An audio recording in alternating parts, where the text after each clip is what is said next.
Swazdula, you noodles, how the hell are ya? Right, let's just hop straight into it. So, Fortuna has graced us with its presence. And I streamed the damn thing for 5 hours yesterday, and I just want to give you guys my opinion on it, my first impression on it. Now, allow me to say a couple of things. This video is not going to be me recapping all of the changes, explaining to you all of the stuff that has been added to it. First of all, there are 100 YouTubers that are going to do exactly that. Second of all, they're going to do it a lot better than I could. And third of all, it's not my style and y'all can read that shit your damn selves. Alright? I'm not about that. But what I do want to tell you guys is kind of my first impression of Fortuna. Is it worth it? Is it a letdown? Is it good? Is it bad? All of that. So let's step a couple steps back first, right? Back when the Plains of Eidolon were released and introduced to the game, a lot of people were kind of disappointed, including myself, and kind of, frankly, pissed off. The problem with the Plains was it was exactly what the name suggested. The Plains of Eidolon. There was nothing there. There was no flora, not really. There was no fauna, not really. The only animal life that we really had were those goddamn pigeons and the weasel rats. That was pretty much it, right? And of course, the occasional enemy. Other than that, it was a large area with a lot of nothing. On top of that, the grind fest really put a lot of people off. Nobody enjoyed the grind. It was crazy. It did get nerfed later on down the road, but way too late. And it still didn't change the grind system. It was still pretty shit. Nobody liked that. I think we can all admit to that. For me personally, I played Plains of Eidolon for maybe 2 or 3 days after it was released, and I was already sick of it and didn't go back for weeks. Now that Fortuna is here, has DE learned their lesson, more or less? DE did state that Plains of Eidolon was like a stepping stone, a learning by doing kind of experience. They had never done an open world before. The landscape, all of that shit was new. All of that was completely new to them, and they kind of did it with an approach, a mentality, as in learning by doing. But did they actually learn anything? My opinion is, oh my God, yes, yes, yes, yes. If there is a DE member listening to this right now, god damn it, good job, guys. Good job.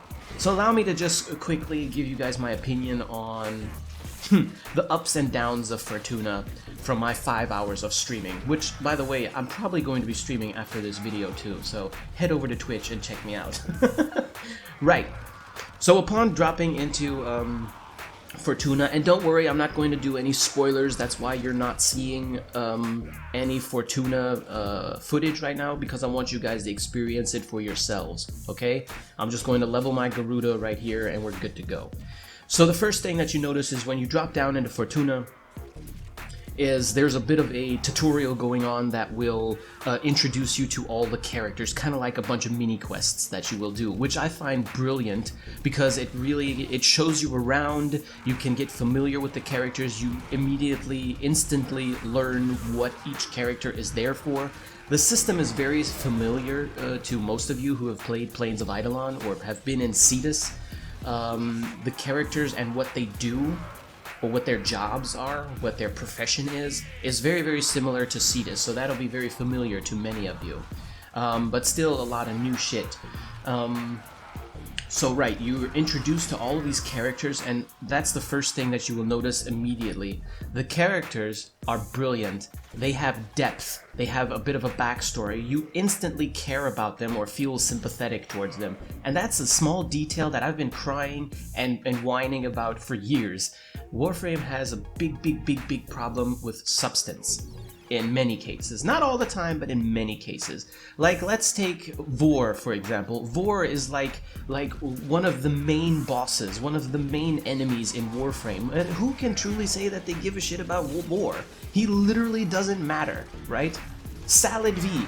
Who gives a shit about Salad V? Nobody cares. It's like you kill him and then forget about him. Forget they exist. Oh, that's the dude that drops neural sensors or something, right? So there's a lack of character development, a lack of character depth. Why should we care about these characters? Same thing with the characters in Cetus. I mean, early lunch for Kanzu. That's only fun the first 5 times. After that, it's kind of like, meh, okay. Well, anyways, in Solaris, the characters, they're witty, they have depth to them, they're really interesting people, and they're diverse. They're all really different and unique. My favorite character is Ticker. When you drop down into Fortuna, head to the upper left balcony type of area, you'll find a character named Ticker. I fangirled so hard over that character during the stream yesterday. I love that character. Absolutely amazingly. He's so great, seriously. And it goes throughout with all of the characters. It's the same way. They're all so interesting and so intriguing. Speaking of character development, Nefanyo. I'm not going to tell you the plot exactly, but what Nefanyo is basically doing is he's using these people as slaves, right? By putting them in debt, right? Now, Nefanyo is another one of those characters. He's like the dude that says Graph-it, the dude that says give in to the void. And outside of that, he's, I don't know, I guess he's just there. Well, not anymore. Oh, if you don't hate Nefanyo already or don't have any reasons to, you gonna learn today. You gonna learn today. You will learn to hate Nefanyo so much because you feel sympathetic to these people. You can really relate to their hardship and what they're going through, right? At least I can, for one, because I've been there, I've done that. I know what it feels like to have people come to your house and take your shit. I know what that feels like, right? And Nefanyo is just being a straight up dick, right? And you don't want him to win. So you really want to oppose him, and that's a really great feeling. It really feels good.